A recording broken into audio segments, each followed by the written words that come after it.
a police officer for 22 years. She says a lot has changed over that time. When I started, it was all about the police academy. When they taught the police academy, it was all about learning about federal, state, and local laws, about patrol procedures, about defensive tactics and firearms and things like that.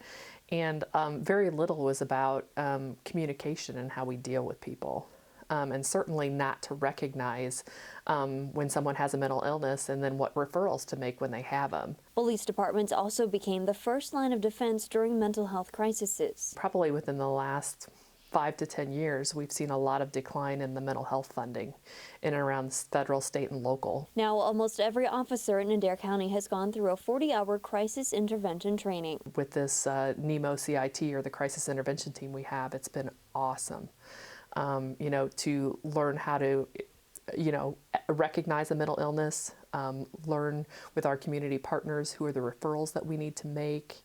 It's obviously helped our communication skills, trying to verbally de-escalate not only those with mental illness, but those, that we deal with on a day-to-day basis. The CIT training has proven invaluable to Truman State public safety officers when responding to mental health situations on campus. According to the American Psychiatric Association, half of mental illnesses begin by age 14. 75% begin by age 24. Kids are out on their own for the first time, making decisions, and that's kind of left up to them, those choices. Plus, academically, all our kids are pretty driven.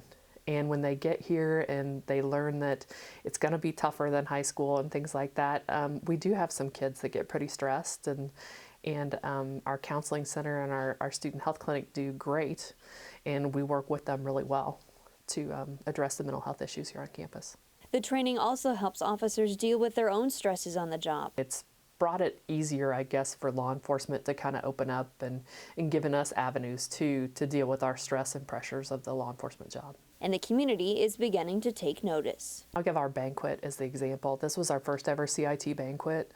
A lot of people, when we went to them, asked, what is CIT?